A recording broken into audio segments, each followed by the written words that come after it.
10월 30일 목요일 스가랴 14장 9절로 15절까지 말씀입니다.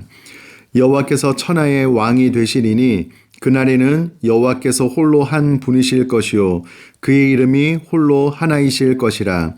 온 땅이 아라바같이 되되 게바에서 예루살렘 남쪽 림몬까지 이를 것이며 예루살렘이 높이 들려 그 본처에 있으리니 베냐민 문에서부터 천문 자리와 성 모퉁이 문까지 또 하나넬 망대에서부터 왕의 포도주 짜는 곳까지라. 사람이 그 가운데에 살며 다시는 저주가 있지 아니하리니 예루살렘이 평안히 서리로다.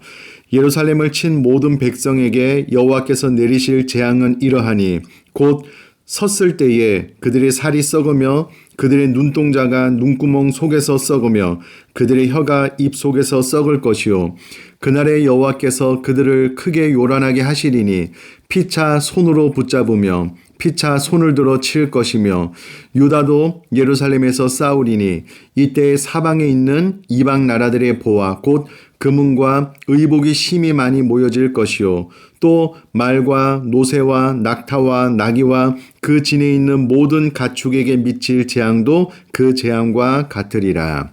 아멘.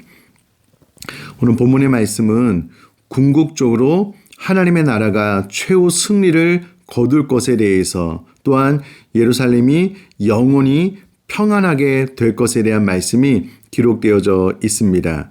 우선 9절의 말씀은 새하늘과 새 땅에서 오직 하나님만이 유일한 왕이 되실 것이다 라는 부분을 이야기를 해주고 있습니다. 오늘과 내일 그날에 대한 말이 많이 나오는데요.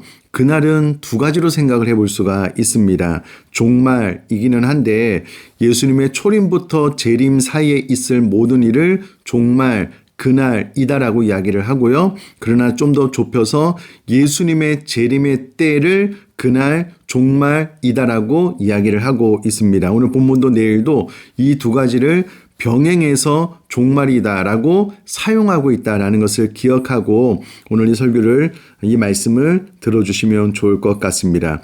우선의 9절은 새하늘과 새 땅 주님 다시 오시는 재림의 날 저 영원한 천상에서 오직 하나님만이 유일한 왕이 되심에 대해서 이야기를 하고 있고요.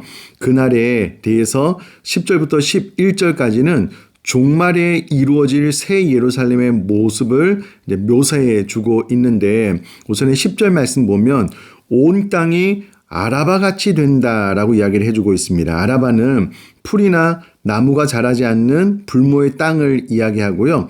요단에서 홍해에 이르는 사막지대를 이야기를 합니다. 고도가 매우 낮았는데 온 땅이 아라바같이 된다라고 하는 것은 고도가 아주 낮은 평지와 같은 그런 곳이 된다라고 이야기를 해주고 있는데 게바에서 예루살렘 남쪽 림몬까지 이를 것이다 라는 말은 유다 북쪽 경계와 남쪽 경계를 포괄하는 표현입니다. 그러니까 예루살렘이 높이 들려 올라가는 것에 반하여 기타 다른 지역은 아주 낮은 그리고 아라바 사막같이 불모의 땅이 될 것이다. 그러나 예루살렘이 높이 들려지게 되는데 이는 새하늘과 새 땅이 높아질 것, 존귀하게 될 것에 대한 이야기가 있습니다. 이야기를 해주고 있는 것입니다. 나아가서 11절에 새하늘과 새 땅은 사람이 그 가운데 살면서 다시는 저주가 있지 아니하리니 예루살렘이 평안히 서리로다 라는 말을 통해서 새하늘과 새 땅은 다시 저주가 없는 것이다. 그리고 완전한 평안이 있는 곳이다 라고 설명을 해주고 있습니다. 그 나라는 해악도 위협도 고통도 불행도 괴로움도 없는 완전한 평안이 임하는 나라다 라고 설명을 해주고 있습니다. 나아가서 12절에 예루살렘을 친 모든 백성에게 여호와께서 내리실 재앙은 이러하니 곧 섰을 때 그들의 살이 썩으며 그들의 눈동자가 눈구멍 속에서 썩으며 그들의 혀가 입 속에서 썩을 것이며 주님 다시 오시는 심판의 그날 하나님을 대적했던 모든 악한 무리들은 썩게 되는데 살이 썩고 눈동자가 눈구멍 속에서 썩고 그들의 혀가 입속에서 썩는다, 녹아버리거나 썩어 없어지는 것을 말하는데 너무나도 두려운 하나님의 재앙, 심판이 임하게 될 것에서 그것에 대해서 이야기를 해주고 있습니다. 이는 12절부터 15절까지 여호와의 날에 열방 심판에 대한 그런 기사가 있습니다. 13절은 그날에 여호와께서 그들을 크게 요란하게 하시리니 피차 손으로 잡으며 피차 손을 들어 칠 것이며 하나님을 대적했던 모든 악인들이 피차 손을 붙잡고 피차 손을 들어 침으로 서로 싸우고 서로 죽이게 된다라는 것을 이야기를 해주고 있고요. 이로 말미암아 14절에 선민 이스라엘 백성들은 전리품을 취하게 된다라고 이야기를 해주면서 완벽한 하나님의 공의가 실현될 것에 대해서 오늘 본문이 이야기를 해주고 있습니다.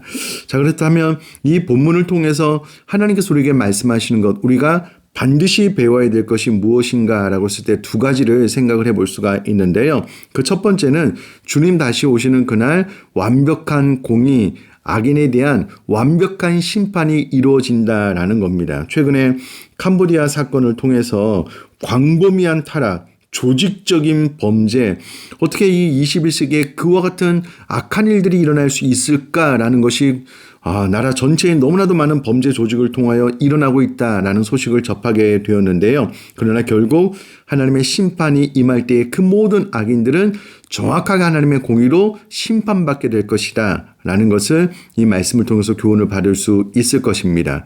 또 하나, 궁극적으로 하나님 나라가 최후 승리를 얻게 될 것인데 그때 우리 모두는 저 영원한 천국 예루살렘으로 상징되는 새하늘과 새 땅에서 영원히 평안을 누리게 될 것이다. 다시는 저주가 있지 않은 곳에서 하나님을 예배하며 살 것이다 라고 이야기를 해주고 있습니다. 사랑하는 성도님들, 이 사실을 정확하게 알고 믿는다면 우리들의 삶에서는 놀라운 삶의 능력이 나타나게 될 것입니다.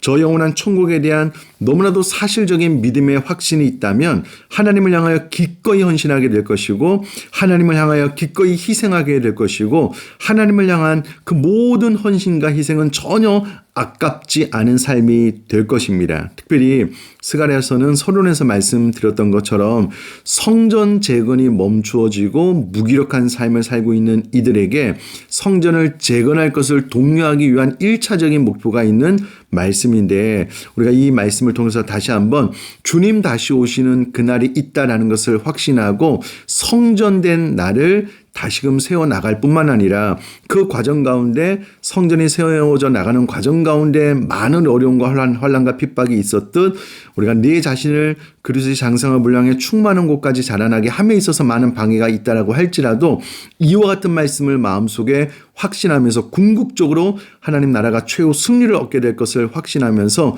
오늘도 흔들림 없이 주저함 없이 믿음으로 승리해 나갈 수 있는 저와 우리 모든 사랑하는 성도님 될 수 있기를 주님의 이름으로 축복합니다. 다시 한번 말씀드리지만 이 사실을 정확하게 알고 믿는 자의 삶에 나타날 하나님의 능력을 기억하시면서 히브리서 11장에 기록된 세상이 감당하지 못하는 그런 믿음이 있는 삶을 살아나갈 수 있게 되기를 주님의 이름으로 축복합니다. 제가 한번 기도하겠습니다. 하나님, 궁극적으로 하나님 나라가 최후 승리를 얻게 될 때에 이 땅에는 완벽한 하나님의 공의가 실현되게 될 것을 믿습니다. 지금 당장은 눈에 보기에 불의한 일이 많이 일어나는 것 같지만 그러나 그 모든 것들을 하나님께서 다 알고 계시고 보고 계시기에 주님 다시 오시는 그날 완벽한 공의, 완벽한 심판이 있을 것을 기대하면서 오늘을 이겨나갈 수 있도록 도와주시고 무엇보다도 주님 다시 오시는 그날 우리들 저 영원한 천국 새하늘과 새 땅에서 살게 하실 텐데 그곳에서는 저주가 없을 뿐만 아니라 완벽한 평안이 우리에게 임하게 되므로 이것을 굳건히 믿고 오늘 당하는 모든 환난과 시련을 넉넉하게 이겨나가며 기꺼이 헌신하며 희생하는 그런 살아있는 역동적인 그리스도인의 삶에 살아나갈 수 있도록 성령으로 역사하여 주옵소서. 감사드리며 예수님의 이름으로 기도드립니다. 아멘.